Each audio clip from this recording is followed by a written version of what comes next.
أعوذ بالله من الشيطان الرجيم بسم الله الرحمن الرحيم وإن كذبوك فقل لي عملي ولكم عملكم أنتم بريئون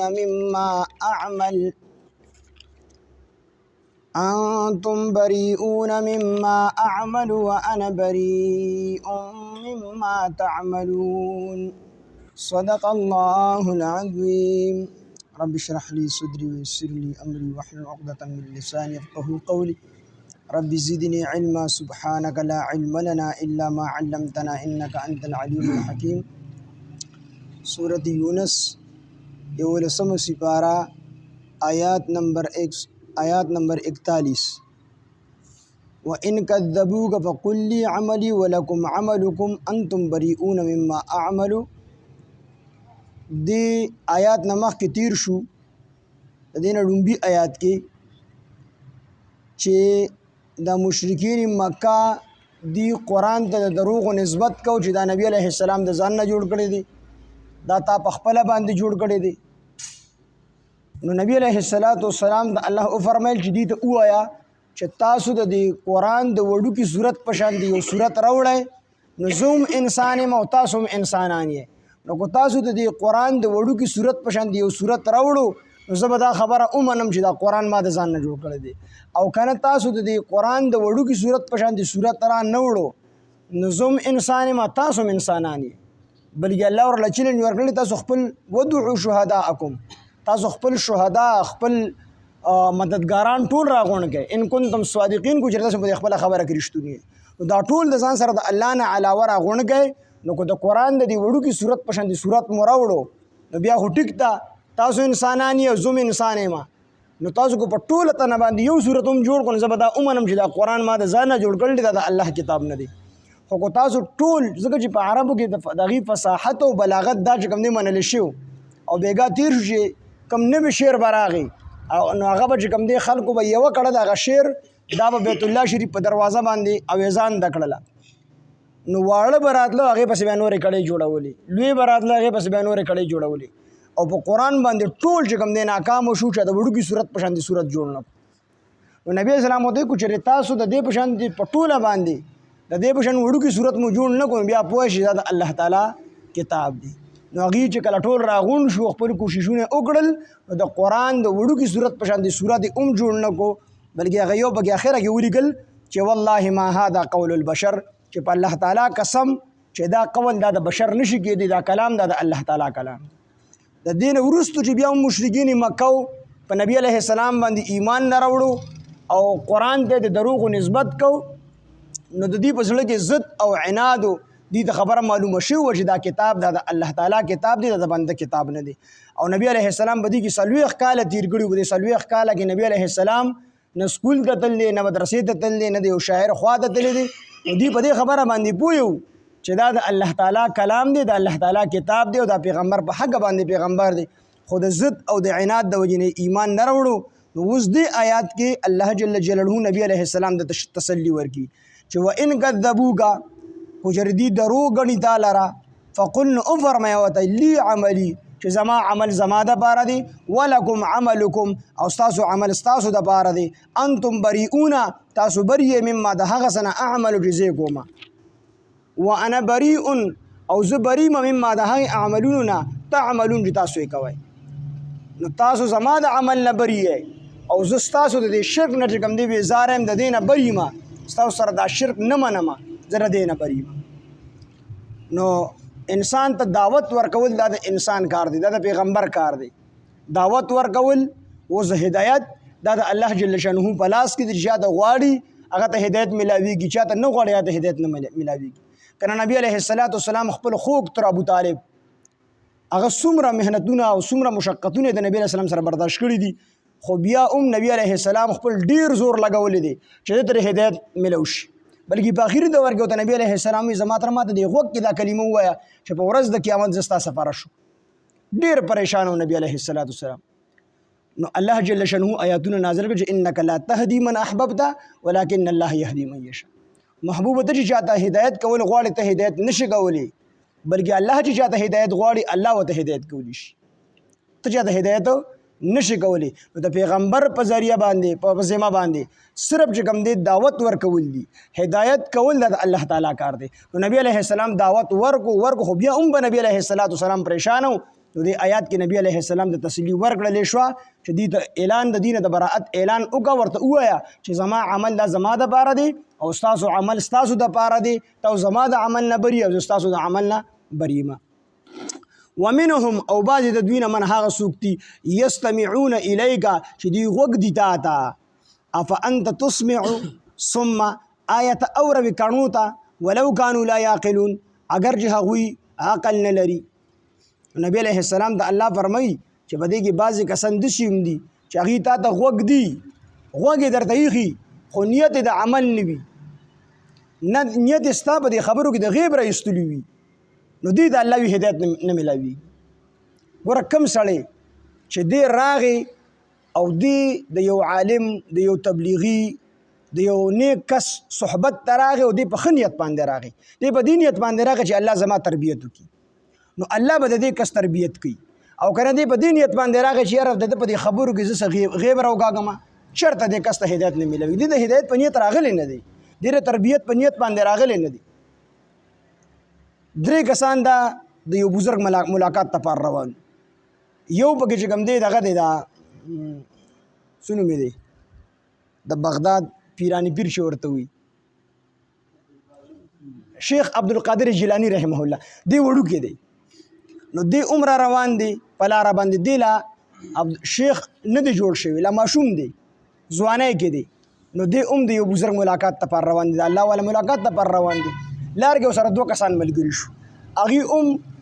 د دې تپوس کو چېرته پلانکي بزرګ ملاقات ته پاره ځو، نو د یو بل نه تپوسونه کول شروع. دا شیخ عبدالقادر جیلانی د یو کس نه تپوس کی ورته څه دپاره ځي دې بزرګ ته، دې بزرګ ملاقات لږي خو څه دپاره ځي، نو هغه ورته وایي زه خو غریب یم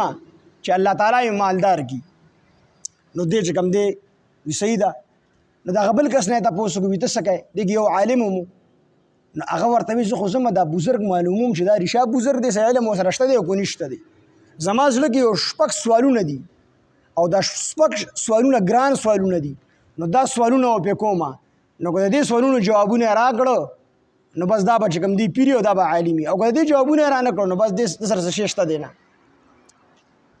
د عبدالقادر جیلانی رحمت الله علیه نه د 2 کسانو تپوس وکړو چې موږ خو د خپل زړه حال ووایو خو ته څه لپاره روان ته په کوم نیت روان یې، وي ده ورته وایي چې په دې نیت روان یم چې الله تعالی زما تربیت وکړي، الله زما نه راضي شي، الله زما ګناهونه معاف کړي، د نیک صحبت ته دې لپاره څه وي. اکه شان دی وشو، دی چې کله ورسېدل دغه پیر صاحب لا دغه بزرګ صاحب لا، نو هغه چې ورته وکتل نو د یو ته یې وی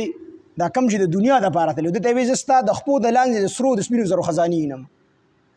او اکه شان دی وشو هغه الله ډېر مال او دولت ورکړو. دی بل کس ته یې وی د عالم ته ورته وی ستا یو سوال دا دی د هغې جواب دا دی، دویم سوال دی دا دی د هغې جواب، 6 واړه سوالونه 6 واړه جوابونه یې وله ورکړه، او ورته یې وی زه دا اینم چې ته به اخره کې مرتد کېږي. او شیخ عبدالقادر جیلانی رحمت الله علیه ته وی الله تعالی داسې مقام درکوي چې ته به د بغداد په منبر باندې ناست او ستا د خولې نه به غیر اختیاري څه الفاظ وخیږي، هغه الفاظ به الله جل شانه د ټولې دنیا اولیاو ته ورسي، او ټول اولیاء به د ادب د وجې نه خپل سرونه ښکته، یعنې په دغه زمانه کې به ستا نه لوی ولي په دغه ټیم کې نه وي، د الله سره به بل څوک ستا نه نږدې نه وي. اکه شانتې وشوه، دغه کس له خدای پاک مال ورکړو، دا کوم چې د مال لپاره تلي، او شیخ عبدالقادر جیلانی رحمت الله علیه هم اکه شانتې وشوه، غیر اختیاري خولې نه خوځوله، په خپل اختیار سره هغه الفاظ نه وي خو د خولې نه غیر اختیاري الفاظ وختل، او هغه الفاظ چې کوم دی الله تعالی د ټولې دنیا اولیاو ته ورسول. او دغه عالم چې و نو دی د هرعقل سره چې کوم دی هغه خپل ځان سره وزیر واغستو، او دی بیا د هرعقل بادشاه په لور باندې مین شو، اخره کې عیسوي شو، په عیسایت کې چې کوم دی دنیا نه لړ. نو دلته کې چې الله تعالی نبی علیه السلام ته فرمایي چې ومنهم من یستمعون الیک، بعض د دوی نه داسې چې هغوی ته غوږ دي خو د هدایت اراده یې نه ده کړې، ستا په دې خبرو د عمل اراده نه ده کړې، بلکې دوی صرف د نکته چینۍ دپاره ناست دي چې ستا په دې خبرو کې څه غیب راوکاږي. افانت تسمع، نو آیا ته اورئ الصم کڼو ته ولو کانوا لا یعقلون اگر چې هغوی عقل نه لري. ومنهم او بعض د دوی نه من هغه څوک دي ینظرو چې ګوري الیک تا طرف ته، نو تا طرف ته ګوري خو سترګې پټې ګرډې مت کنایه ده د دې نه چې دوی هم د اورېدو په نیت د قبلېدو په نیت باندې نه دي راغلي تا ته ګوري او ستا مجلس کې ناست هم دي خو دا منافقین دي ایمان نه راوړي دي ایمان د راوړو په نیت باندې نه دي راغلي ومنهم من ينظر الیک او بعض د دوی نه هغه دي چې ګوري دا طرف ته افانت تهدي آیا ته هدایت کې لاره ښیې العمي ړندو ته ولو کانوا لا یبصرون او حال دا دی اگر کو هغوی څه نه ویني ړندو ته به څنګه لار ښیې یا خو به د لاسه نیسې بوځې به ته ړندو ته لار ښیې ان الله بېشک الله تعالی لا یظلم الناس ظلم نه کوي په خلکو باندې شیئا د هیڅ څیز ولکن الناس انفسهم یظلمون لیکن خلق په خپلو ځانونو باندې ظلم کوي الله په چا باندې ظلم نه کوي انسانانو ته کو الله تعالی سزا ورکوي نو د دې د عمل د وجې نه سزا ورکوي الله په چا باندې ظلم نه کوي ویوم یحشرهم او په کومه ورځ به چې جمع کي دوی لره د کافرانو لره کأن لم یلبثوا ویوم یحشرهم او په کومه ورځ به چې الله تعالی جمع کي دوی لره کأن لم یلبثوا گویا چې دوی اړو پاتې شوي نه دي الا ساعة مگر لږ وخت من النهار د ورځې کأن لم یلبثوا گویا چې دوی په برزخ کې او په دنیا کې اړو پاتې شوي نه دي الا ساعة من النهار مگر یو ساعت دا د ورځې نو ساعت چې کوم دی دا په عربی کې غنټې ته ویلی شي مطلب یو غنټه دی چې کله د قیامت هغه هیبتناک منظر وویني او هغه طویل منظر ځکه د قیامت دا ورځ دا به چې کوم دی مدید اومي اوږده به اوموي او شدیده به اوموي سختي به پکې وي په دغه ورځ کې د کافرانو په حق راځي چې دا به په کافرانو باندې 50,000 کاله وي نو دوی چې کله د هغې ورځې هغه سختۍ او اوږدوالي ته وګوري نو دوی ته به د برزخ او د دنیا د زندګي چې کوم دی یو غنټه غونته کې معلومیږي د ورځې څه حساب ورته معلومیږي چې مونږ خو د دنیا ګډ وخت نه دی تېر کړی یتعارفونه دوی به یو بل پیژني بینهم په خپل منځ کې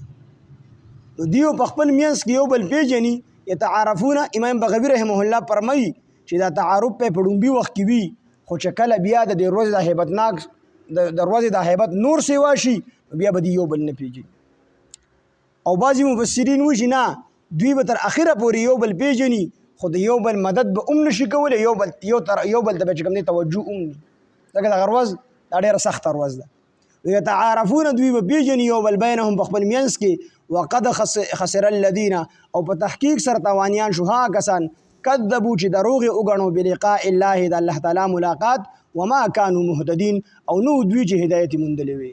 دنیا کې دي د هدایت په نیت باندې مجلس ته نه دي راغلي دنیا کې دي د هدایت نیت نه دی کړی د لارې موندو نیت نه دی کړی دوی په دنیا کې هدایت نه دي موندلې و اما نرینک کو چېرې مونږ وښیو تا ته بعض الذي بعضې د هغه کسانو نعدهم چې مونږ واده کړی د هغوی سره و اما نرینک کو چېرې مونږ وښیو تا ته ای پیغمبره بعض الذي بعضې هغه عذاب نعدهم چې مونږ واده کړی د دوی سره یعنې د کافرانو سره او نتوفینک یا مونږ وفات کو تا لره په دواړه صورتونه کې دي چې یا د ستا په ژوندانه باندې دي ته عذاب وښیو یا ستا د ژوندانه وروستو یعنې قیامت کې ورته عذاب وښیو فإلینا مرجعهم فإلینا نو مونږ طرف ته مرجعهم د دوی راتلل وي ثم الله بیا به الله تعالی شهید گواوي علی ما په هغه څه باندې یفعلون چې دوی کوي ولکل امة او د هر امت ته رسول یو استازي وي یو پیغمبر وي فاذا جاء رسولهم هر کله چې راشي د دوی پیغمبر دوی ته نو قضیا بینهم نو فیصله بشي په مابین د دوی کې بالقسط فانصاف سره ولکل امة او د هر امت ته رسول یو پیغمبر وي فاذا جاء پس هر کله چې راشي رسولهم د دوی هغه رسول دوی ته نو قضیا بینهم نو فیصله به وکړي شي په مابین د دوی کې بالقسط فانصاف سره نو دلته د بالقسط نه مراد دا دی چې نه منونکي به همیشه عذاب ته ورغورځولی شي او د هر امت د هغې چې حساب کېږي نو پیغمبر به ورته ولاړي د پیغمبر مخکې به د هغې حساب کتاب کېږي د هر پیغمبر مخکې به د هغه د امتیانو حساب کېږي چې پلانګې کامیاب شو پلانګې ناکامه شو نو بالقسط نه مراد دا دی چې کوم نه منونکي دي نو دوی به همیشه دپاره عذاب ته ورغورځولی شي وهم لا یظلمون او په دوی به ظلم نشي کولی ویقولون دوی وایي متى هذا الوعد کله به وي دا وعده ان کنتم صادقین کو چېرې تاسو رښتوني یې مسلمانانو ته نبی علیه السلام ته به وي چې د عذاب به کله راځي د عذاب چې راشي چې مونږ یې وینو که نه که تاسو به د خپله خبره کې رښتوني یې قل وفرمایه ورته ای پاک حبیبه لا املک لنفسي زه مالک نیمه د خپل ځان ضرا د ضرر منع کولو ولا نفعا او نه د نفع رسولو الا ما شاء الله مگر هغه چې الله تعالی وغواړي نو نبی علیه السلام ته وفرمایل چې ما ته د قیامت څه پته ده او ما ته د عذاب څه پته ده خو الله د سره وعده کړې ده د هغې ټیم د الله رب العزت په نسبت باندې مقرر دی متعین دی خو ما ته علم نشته دی نو ما ته د خپل ځان د ضرر او د نفع پته نشته ما ته به ضرر کله را رسي ما ته به نفع کله را رسي او نه زه د خپل ځان نه نفع چې کوم دی خپل ځان ته ورکولی شم او نه ضرر د خپل ځان نه دفع کولی شم مگر هغه ما شاء الله مگر هغه چې الله تعالی وغواړي یعنې د الله تعالی د منشا مطابق الله غواړي چې دته د ضرر ورسي نو دکه ضرر به راته رارسي کو الله غواړي دته د نفع ورسي نو دکه نفع به راته رارسي